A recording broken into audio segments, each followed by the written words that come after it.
भक्त प्रहलाद की कहानी सुनाने से पहले मैं आपको बताना चाहता हूं कि ये सिर्फ एक पुराना किस्सा नहीं है।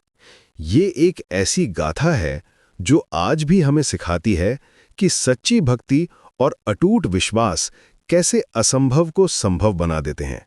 तो चलिए इस अद्भुत यात्रा पर निकलते हैं। बहुत समय पहले हिरण्यकशिपु नाम का एक राक्षस राजा था। वो इतना अहंकारी था कि खुद को भगवान समझता था।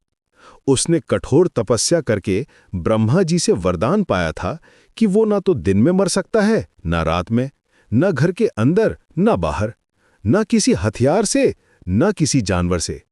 ये वरदान पाकर वो और भी घमंडी हो गया। लेकिन भगवान की लीला देखिए। इसी हिरण्यकशिपु का बेटा था प्रहलाद, जो बचपन से ही भगवान विष्णु का परम भक्त था। जब प्रहलाद सिर्फ 5 साल का था, तब से ही वो हरिओम हरिओम का जाप करता रहता था। उसके मुंह से हमेशा भगवान के भजन निकलते रहते थे। हिरण्यकशिपु को ये बात बिल्कुल पसंद नहीं आती थी। वो चाहता था कि प्रहलाद उसे ही भगवान माने। लेकिन प्रहलाद तो कहता था, पिताजी, भगवान विष्णु ही सबके स्वामी हैं, वे ही सच्चे भगवान हैं। ये सुनकर हिरण्यकशिपु का गुस्सा 7वें आसमान पर पहुंच जाता था। राजा ने अपने बेटे को समझाने की कोशिश की, डराया, धमकाया, लेकिन प्रहलाद अपनी भक्ति से जरा भी नहीं डिगा। उल्टे वो अपने दोस्तों को भी भगवान विष्णु की महिमा सुनाता रहता था। स्कूल में भी वो पढ़ाई के बजाय भगवान के नाम का जाप करता रहता था। जब हिरण्यकशिपु की सहनशीलता खत्म हो गई तो उसने प्रहलाद को मारने की योजना बनाई। पहले उसने प्रहलाद को पहाड़ से गिराया, लेकिन भगवान की कृपा से प्रहलाद को कुछ नहीं हुआ। फिर उसे जहरीले सांपों के बीच फेंका, लेकिन सांप भी प्रहलाद का कुछ नहीं बिगाड़ सके।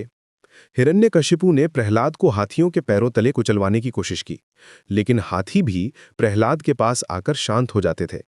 राजा ने उसे आग में जलाने की कोशिश की, लेकिन आग भी प्रहलाद को छू नहीं सकी। हर बार प्रहलाद बच जाता था और मुस्कुराते हुए कहता था, पिताजी, भगवान विष्णु मेरी रक्षा कर रहे हैं। अंत में हिरण्यकशिपु ने अपनी बहन होलिका की मदद ली। होलिका को वरदान था कि आग उसे जला नहीं सकती। उसने प्रहलाद को गोद में लेकर आग में बैठने का फैसला किया। लेकिन भगवान की माया देखिए, होलिका जलकर राख हो गई और प्रहलाद सुरक्षित बाहर आ गया। यही कारण है कि आज भी हम होली का त्योहार मनाते हैं। एक दिन हिरण्यकशिपु ने गुस्से में प्रहलाद से पूछा, अगर तेरा भगवान सच में है तो बता वो कहाँ है? क्या वो इस खंभे में भी है? प्रहलाद ने निडरता से कहा, हाँ पिताजी, भगवान हर जगह है, वे इस खंभे में भी हैं। ये सुनकर हिरण्यकशिपु ने गुस्से में खंभे पर मुक्का मारा, और फिर जो हुआ वो अद्भुत था। खंभे से एक अजीब आवाज आई और अचानक भगवान नरसिंह प्रकट हुए। वे आधे इंसान और आधे शेर थे। उन्होंने हिरण्यकशिपु को उठाया और महल के दरवाजे पर ले गए। वहां न तो घर के अंदर था, न बाहर। समय संध्या का था, न दिन था, न रात। भगवान नरसिंह ने अपने नाखूनों से हिरण्यकशिपु का वध किया। इस तरह ब्रह्मा जी का वरदान भी पूरा हुआ और अधर्म का नाश भी। प्रहलाद की कहानी हमें सिखाती है कि सच्ची भक्ति में अपार शक्ति होती है।